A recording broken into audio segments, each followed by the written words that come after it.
Okay, one money clip, $47.32. One Florida State driver's license, one baseball cap. Got one pen. That's not mine. What's not yours? The pen. All will be explained as soon as you touch this pen. Extremely rare collectible pin commemorating the 1964 World's Fair. She has a pin. I'm the one who gave you the pin. I gave you my very last pin, young lady, and I'm not about to let it go to waste. What do you mean your last pen? You said that you gave me your last pin. How many other people did you give them to? Not important. I gave her a pin. She did the rest. Just like you. Oh, don't even. I mean, where did you even find the pen? I was there. They destroy them. Not all of them. I made it out with nearly a dozen. So you give one to a teenager. What if the monitor is just a giant pin? But instead of making you think positive, it makes you think negative, and it's convincing the whole world to feed the wrong wolf.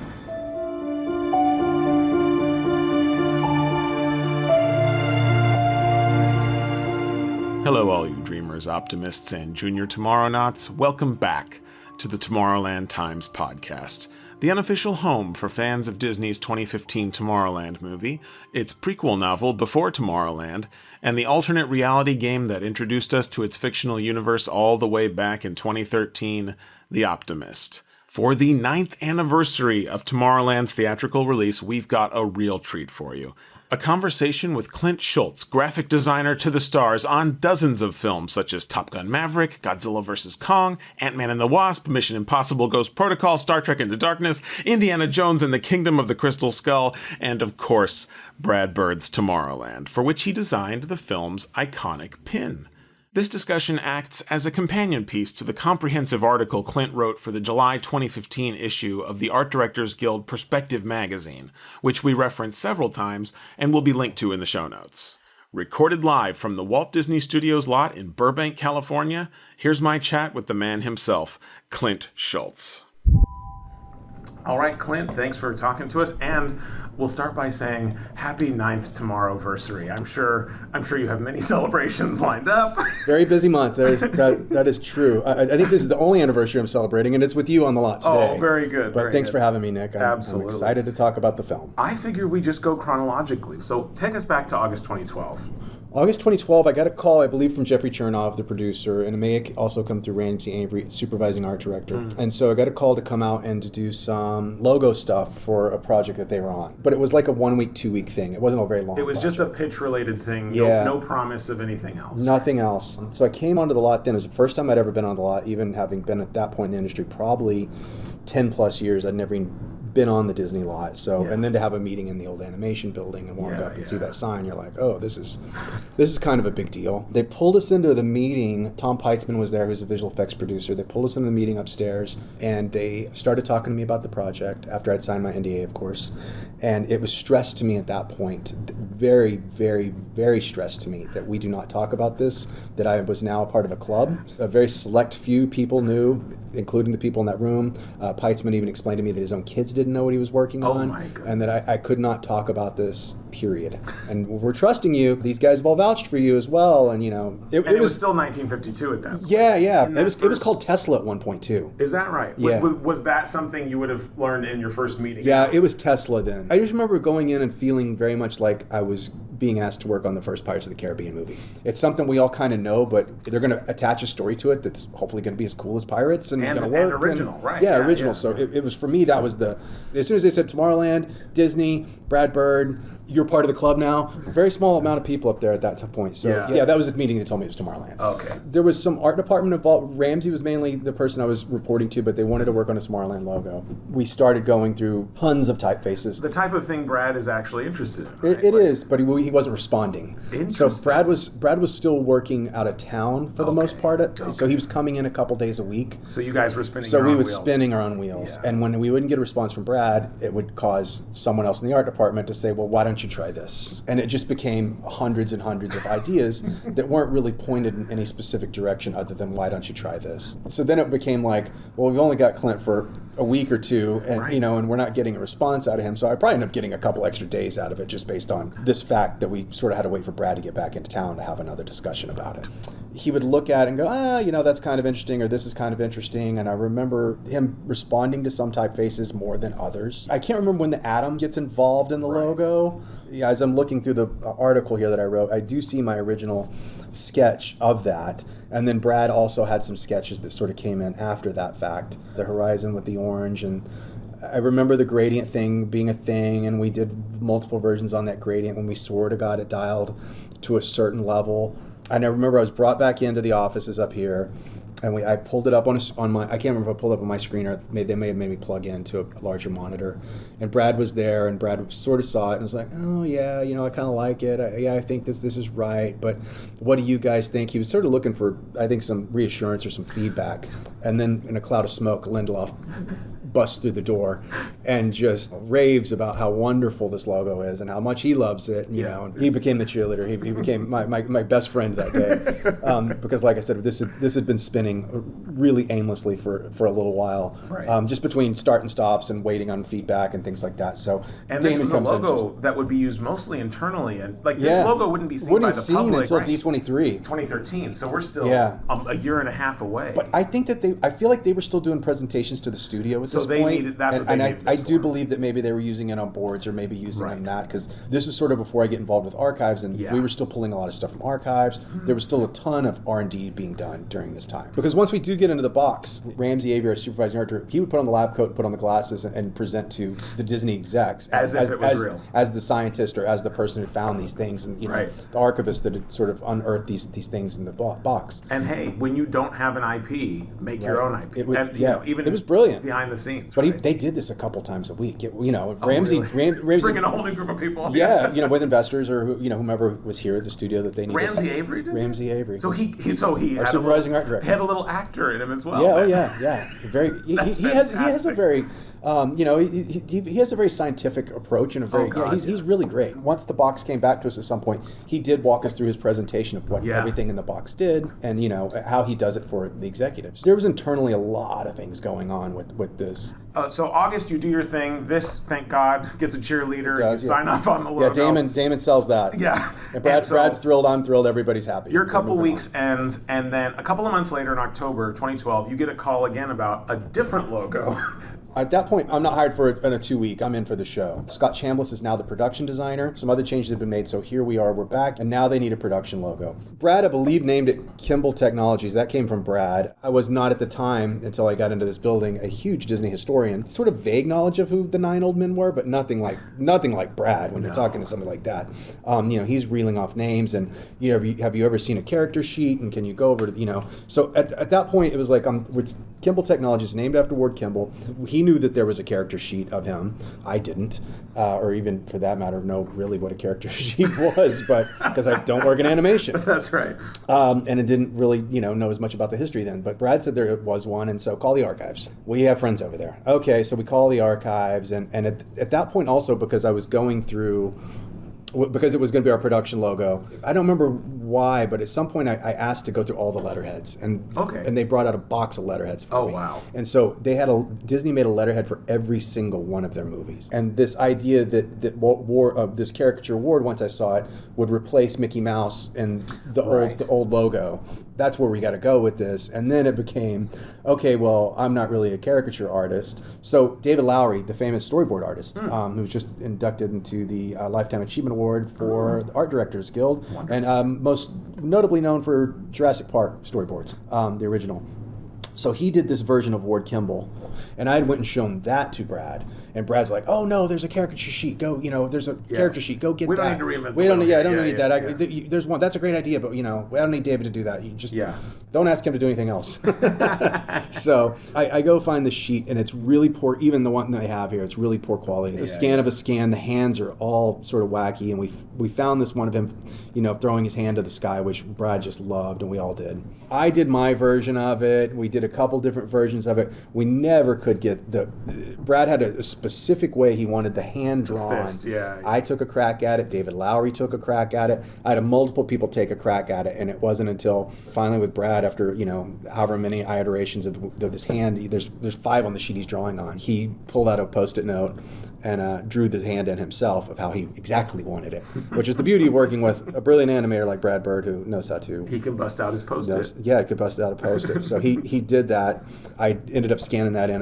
Somebody said, you should take a picture of this. Tom Heitzman said, yeah, he's drawing, you should get a picture of this. And so I did, fully expected him to not want that picture taken, but I did it anyway. I never would take a picture of a director like that. But yeah, absolutely. He loved it. We signed off on it.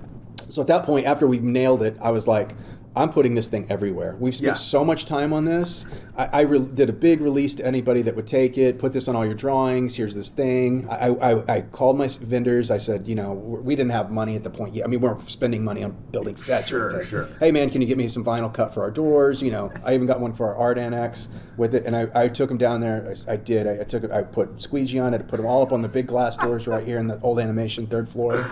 Jeffrey, the producer, came out and said, what's going on here? Who told you could do this? And I said, nobody, but we got your logo approved, so I thought it'd look great on the doors. And he goes, all right, looks great. Nobody ever said a word. And then I think, literally we're Kimball Technologies for about a week before they announced that the movie's called Tomorrowland. It was very, very short-lived. And then we actually did a version, we made an approval stamp that was Brad holding his fist up. Everybody ended up getting a stamp, and he wanted a stamp that said approved by Brad Bird. He had a caricature artist up at Pixar that did it. He was very specific. I don't remember who it was. He had a very specific who he wanted to do that caricature, and that person did it. So is the Plus Ultra logo post-war, pre-war? Do you remember when Brad's like, we need a Plus Ultra logo? I feel like I took a pass at that early, but I was sort of bogged down with... But Diane Chadwick came on. I'd done some variations of it, and Diane Chadwick, another graphic artist, came on who'd worked with Scott before, and once Scott was back in, and she worked mainly on developing the Plus Ultra logo after it and continuing that. Because there's an earlier version of that one, too. Yeah. Like there's the 1800s version. Yep. And then I ended up doing the cleanup on that before it was released. Just minor, I mean, it was all Diane's to sort of how it ended up, but just extending some things and chopping some things, just some Brad notes. Before that final version. Before the final version, and it literally became a stamp. It did become a stamp. Yeah, that would have been its first view on the box. Yeah, on the 1952 box. Yes. When you also have the label on this record that says it visually says Plus Ultra in like a very 60s, like the the Walter Elias Disney WED logo. Mm-hmm. That was kind of I assume that was one of yours as well. That was me. I traced that. Created my own based on what, Did you do the Photoshop on the historical? I did not. Someone else did somebody else did the Photoshop. That was there when I got here. Okay. I don't remember. I don't know. Amelia Earhart, all that stuff. Ramsey would know, maybe, but yeah. There's other pieces of it. There were pieces of it that were mine. There are pieces of it that aren't mine. Yeah. Steve Christensen was the art director in charge of the box, especially by the time it hits D23. So when it's going to be seen by the public. Yeah. So we did a lot more for it that you don't see here that I would pick up later. But you got the Plus Ultra logo across the finish line. I did. I mean, I got the final. I touched the final, but I don't want to discredit. I don't want to discredit Diane. No, absolutely. She took what I had and made it work. But anyway, so we have time between there. I did some of the box stuff. Yeah. I'm on it the first time for a couple weeks to develop the logo. Then I'm back on it when we think we're going into full production. Then they get George Clooney, and we stop again. The pin was obviously there. It was mentioned, but it wasn't. You know what else we did? We did Blast from the Past was a big part of this. The illustrators had already been doing the concept for it, so they need the facade on the outside. They're like, we got to build this. We had to build the sign, and they wanted me to get the sign. Another one that went through a lot of. Brad, he really works on the graphics. He pays a lot of attention to the graphics. It's not an easy sell. We were feeding illustrators a lot because there was a bunch of guys working on just what Tomorrowland looked like. Yeah. And then we were working on some of the city stuff. The real world things. And that happens a lot in graphics that doesn't get talked about. It doesn't make its way to screen. Is like you got 5 or 6 illustrators working, and they're not really signage people. They're not really graphics people. They're not really logo people. Sometimes they do stuff that you end up having that you get handcuffed to it. The director loves this, and you're like, oh no, but how much? Which part? Yeah. That's not the right. I wouldn't use that font. Like, what are we doing here? Why are you letting him do that? Background, right? So you honestly want to get more involved in that if you can. If the designer understands that and lets you do that, you want to be feeding them signage. So and you want to be feeding them logos so that it's less work for you in the second half, and you get your idea across, and it doesn't become the illustrator's idea that you're backing into. And now at you're that stuck point. with it. Exactly. I did a lot of the backlot for that. That was a big part of it. That was later on, but I did a lot of that Houston, the Houston city, and then obviously the World's Fair stuff was all me. But we weren't into that World's Fair stuff yet either. That didn't happen. So we pushed forward here. It was a busy time, but again, Brad was there for large portions of the week at this point. It was getting longer, and so we were pushing forward with some stuff, and then we'd have some sort of waiting moments, and then times that it was slower and faster, and other things were urgent, and it was constantly sort of moving around, and there was more presentations going on, and obviously script being written and rewritten and changed and developed, and so all that's going on. Then like at the time, we end up getting George Clooney. George Clooney comes on, and that pushes us at least 3 or 4 months, whatever it was, for most of us. So most of us get sent home at Thanksgiving, and then we're brought back. And at that point, we left the Disney lot. We moved to a building that's closer to the hospital over here across the street. Before that point, there was discussion. There will be a pin. There will be a pin. Pin was in the movie. We're not going to get there yet. Yeah, we weren't there yet. Yeah. And I think that's what drove me getting back on. I think they probably would have waited another month or two. I don't know how long they would have waited. Yeah. The pin becomes a bigger issue on my final return to Tomorrowland. At that point, they know that it needs to be done. Yeah. It needs to be approved. It needs to be manufactured. It needs to be copywritten, trademarked, whatever they're going to do with it. And they're getting a whiff that it's going to be part of the marketing, maybe. So we need to all of it. All of it's got to, so everyone's starting to get really worried that they need this months out. And we had a very impatient prop master that was obviously just dying to get those things made and get them on his truck, and that's all that was his goal. That's most prop masters' goal. They want to have everything on that truck when the day shooting starts. Doesn't matter if it shoots 9 months from now, they want it on the truck day one. Do you remember at what point you had caught a whiff that, we actually might want to make some of these for the D23? No, we absolutely knew about ARG, and there was an ARG. Right. That was one of the deadlines, absolutely. Got it. Yeah, so that was one of the deadlines. So that was part of it, and then we ended up reversing. I think we reversed for the film. The film, we reversed that right to gold. That's correct. So yeah, that was the blue background. That was the ARG version. Yeah, this is the ARG version, and then the movie had the gold with the blue background. Correct. So then it becomes we're doing this, and the pin it becomes a hot button topic right away. Yeah. And so again, the sketches are here, but Brad sends me something that's really similar to the sketches that or to what the jetpack winds up being. Okay. If you recall, the futuristic jetpack, which is vaguely in the shape of a T. Vaguely in the shape of a T, had these little sort of jet streams coming out of it every time, and so I was like, okay, and I looked at it and I thought, oh man, he's not getting this. This is the Tesla logo. Every time I looked at it, I was like, this is the Tesla logo, which at that time was sort of nascent. Yeah. But still established, right? Absolutely established, and those cars are becoming more popular. And Tesla, the person, is kind of involved with the movie. Yeah, exactly, exactly. So I'm just like, our name was Tesla at one point. Now we got a Tesla logo, and I was like, I don't think he's seeing this. So, but as with every sort of thing I do, you have to show every director whatever they're asking for. You have to show it to them. Yeah. At least show it to them until they say that it's not the right direction. Right. And then you can open it back up, which is exactly what I did. Here's 100 of these, Brad. What do you? And again, we had some slow responses, but in this issue, it'll explain I was going through some personal stuff too. My wife had been ill, and we had a very young kid at home, and so it was just like I was doing a lot of juggling myself and like trying to get. And I was coming back. I still had an office, so I was coming back to do that, and then going back to that office and turning it in. But it was we finally got to the point where it was like, okay, let's try something else. This isn't working. Totally. And that's all I needed. It's like, okay, I can step through this door now. You can do your process. I can do my process now, which was still a big, I'm not showing even half of them. There's hundreds of them. I went through hundreds and hundreds of these things. And it wasn't, and some worked and some didn't. Sometimes it was like, oh, well, we got to get the atom shape in here because that plays so, or what if about this and what about that? And it really wasn't, I've told this story in the book too, or in this magazine too, but it wasn't until I got back into, and I think Vanessa's poster art book had just come out, and I'd been working with them at Archives. Vanessa Hunt, and so the Art of Disney posters. I think yes. So I was working on that, or I'd known Vanessa, and I was going through that, and that's when I found that original Tomorrowland tee from the poster, which I believe is italicized on the original 60s poster. Right. Yeah. And so I unitalicized it. I started playing around with just these were literally just kind of happy accident things, right? With some 3D sort of popping it and pushing it and doing that. And I remember I got a tee that I was like, oh, you know what, this works. There's something here that's working. Something interesting here. You know, and then I was able to pull in some of these elements, like it blasting out and breaking the border, and I was like, you know, there's something here. And I remember I emailed Scott and the prop master that night, and I said, there's something here. I don't know what it is yet, but you know, I've been spinning my wheels. We've all been spinning our wheels on this for a while. This is where this is what I want to develop. And they said, okay, that, you know, go for it. I agree. There's something there. So that's when it really took off for me, and it dialed in really quickly for me at that point. Really quickly.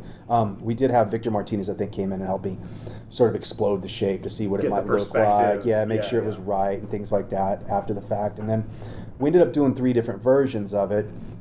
This what would become the 64 pin, what would become the 84 pin, and what would become the Nix pin. So we ended up doing 3 versions of it that we were going to present to Brad. And each one of us, me, the prop master, and Scott, all liked a different version. Interesting. Okay. Do you remember which one you were rooting for? I think 84 has always been my favorite. I thought that was the cleanest, the boldest. I never loved I loved it for the retro element with the atom, but I didn't love that. I loved the 84 version. I thought that worked. That's what Brad called that one out as well. He said that's always been. That's the one. And so we took it into I printed all these out, and they said, don't just print these out, print out every one you've ever done. Yeah. And we're going to put it on a board, and that's it. And so we put it on a board, and we're waiting on Brad. And Brad comes into Scott's office, and he's like, look at this. What's this? And I'm like, that's the pin, you know? And that's the pin. And he goes, that's the pin, you know? Like, that's it. And I was like, and they're like, well, which one do you like? And he goes, I like them all. He goes, 64, 84 Nix. And I was like, holy cow, like, that's it? He was like, we're done. I remember looking at Ramsey, and I remember just winking at him in the eye. We did it. And I just see Ramsey get like a little corner smile. And it was just like that really, really nice moment of victory. And then they started asking, like, well, how big should it be? Oh, 1 inch big. Design like that, you know, you go bold or something like that. It was so fulfilling and so cool. Oh, wait, there. You don't go timid with a design like that. There's the Brad quote. I wrote it down that day. So now you bring up an interesting point, because, you know, 64, 84 Nix. The Nix one actually doesn't end up being in the movie at all. Like, there's nowhere for it to express. Do you remember any conversations about where it even theoretically could show up? No, I just think that it was. At that point, I don't know that we knew exactly what Tomorrowland was. Right. So we might need a logo here. We might need a logo there. And I would end up doing some stuff for the Jetpack Plaza, and I ended up doing there was in some of the construction stuff. I ended up doing stuff around there, but there was never a place that it sort of fit. It didn't make sense. Yeah, it didn't make sense in that world. But but it was there, and we had it in our back pocket. Again, it was pretty early. Do you know if you ever got to the point, were there ever production versions manufactured of that? I don't think. The only one I know of is that Disney box one. That would have been long after. Yeah. That's the only time I've ever seen it produced. But I do remember the ARG pin at that point. Yeah. Just becoming like we'll flip the colors back and forth. And that's between the two. Yeah. Give a distinction between the film and this one. Yeah. Did you ever end up getting one of those? Did they make sure you got one? I did get one. I think I own one of those. Yeah. No, we did go to D23, and I was given a pin there. And then during that presentation, they had our big logo, the big orange one that we did and all that. Oh, yeah. And then you went out to the booth, and whoever in Disney marketing had completely changed the logo on the top, completely changed the font, everything had changed, and it was like, you know. And then wasn't it a third version for the actual opening title card? Oh yeah, I think so. Because when I look at that, it doesn't match the typeface you chose either. So even after all that, someone at You and Company, because I know You and Company did all of you never interfaced with them, right? No. They did all the beginning and ending credits. Okay, I would say that there was just sort of back to that, because you know the ARG pin winds up on the teaser poster. Right, in that colorway, which is weird, right? My theory on that is they had a print marketing or a marketing team here that really didn't want to interact with me. Interesting. I don't think they wanted to pay me. I don't think they wanted to pay anybody. Give us your assets. Just give us your assets, and we don't have any more questions for you. I do remember. They might not have known. They didn't know, because they weren't involved. That they all look the same to them. It was which is it, the silver one? I like the silver one. I like the gold one. Well, whatever. Whoever made that choice, somebody made it, and they chose the wrong one, and so that's what they did. And again, they didn't interact with me. I literally took a CD to them with the 3 designs on it and handed it off. So another interesting variation. Talk about, was this inverted 84 pin just out of curiosity, or was there a thought that maybe you would need to see more than one? Or? We knew that we were going to go with the World's Fair colorway. Yeah. That was that had been decided.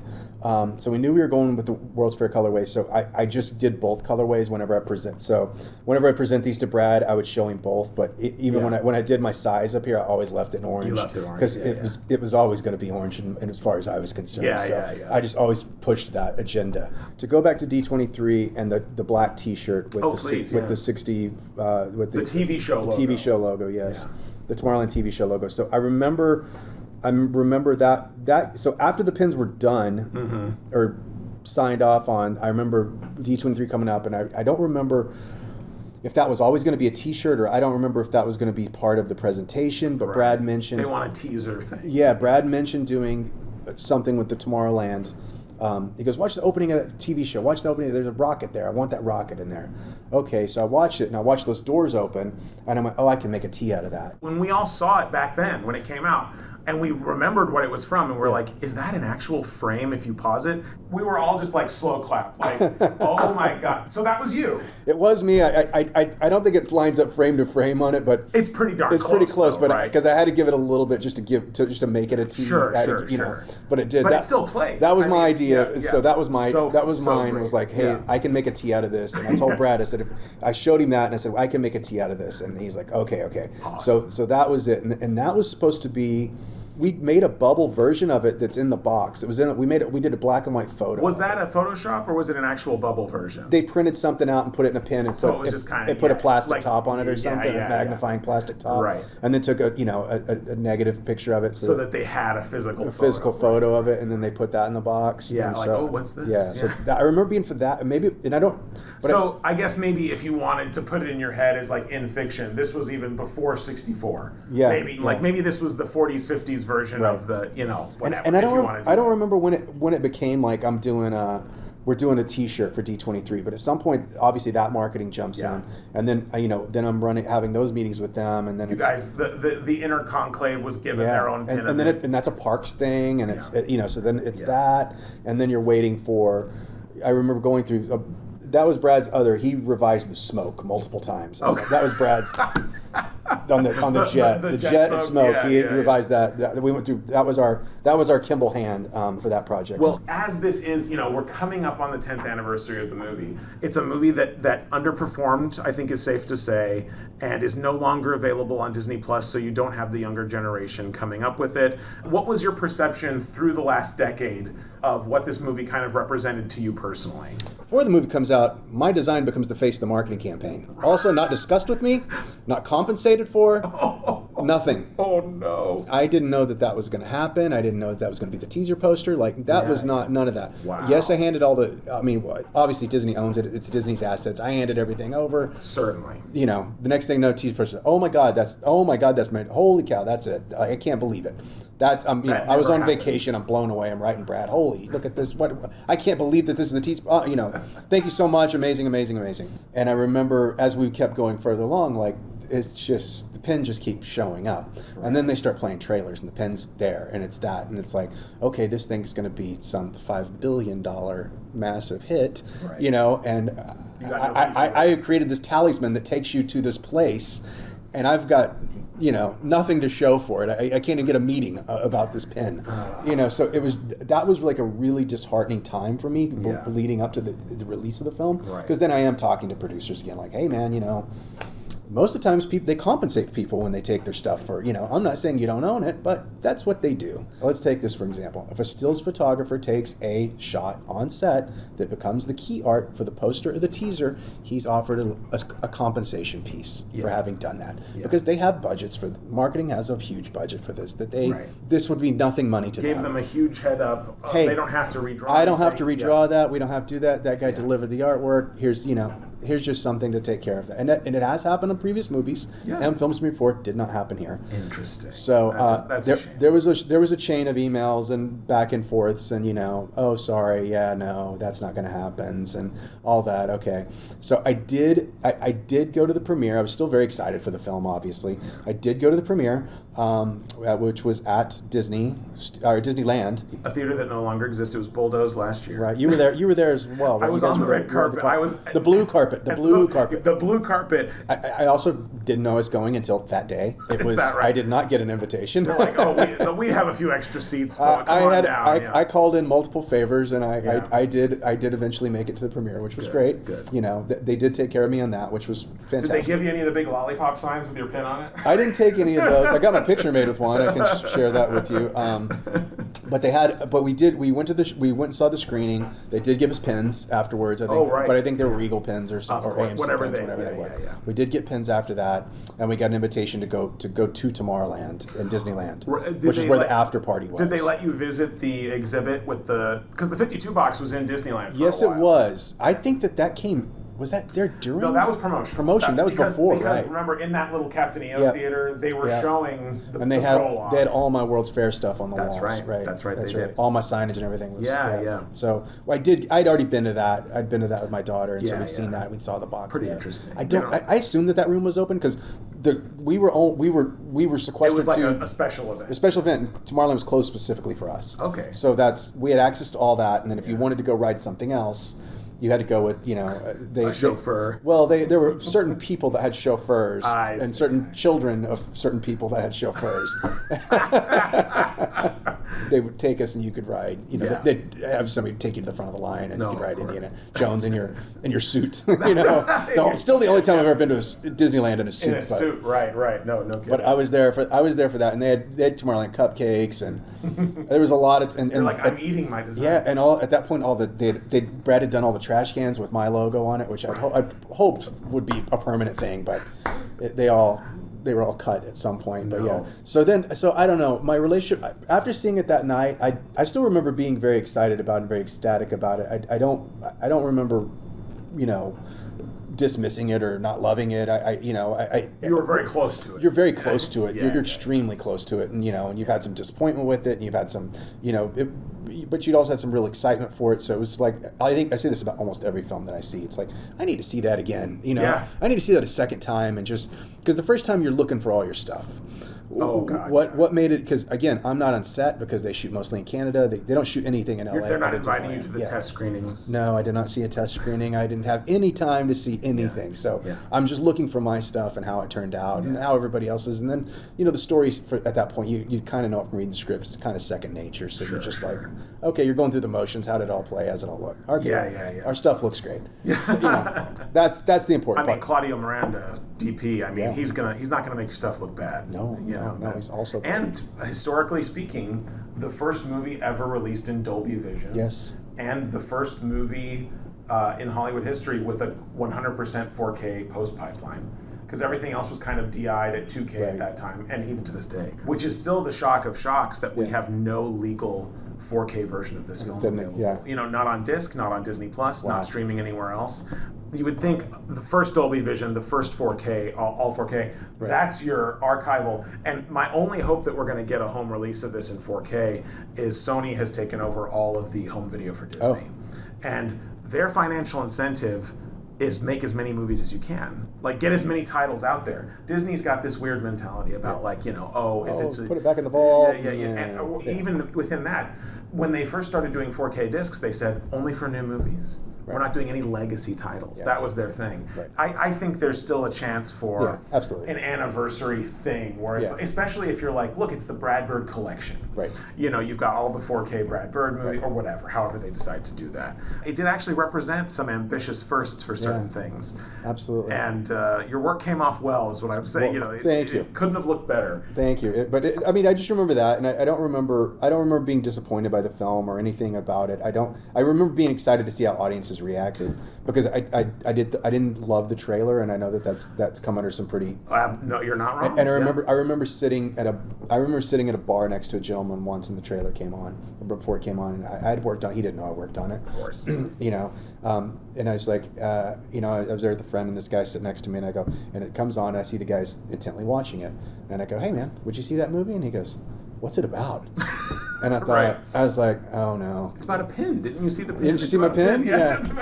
And I was like, oh no. So, I knew, I didn't know how it was going to play, but I knew that pin was everywhere. The fan reaction to the pin. My God. Yeah, I see you've gotten a lot of great feedback about that. The pin is something, Have people showed you the tattoos of the pin?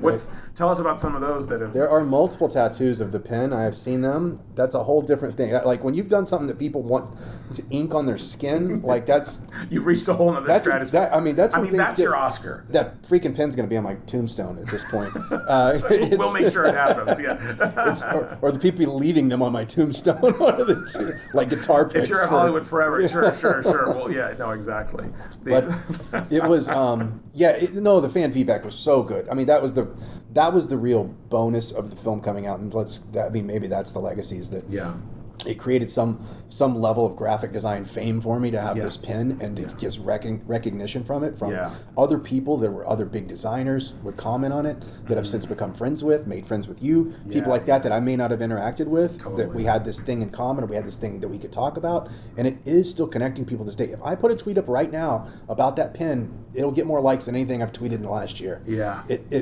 Or I flash a pin giveaway or something, people are still the pin has its own life. Right. Aside from the film. Right. Even if the film didn't find its audience, the audience that the world of the movie did find, it's depth, not width, right? Yeah. That pin means a lot to people. Yeah.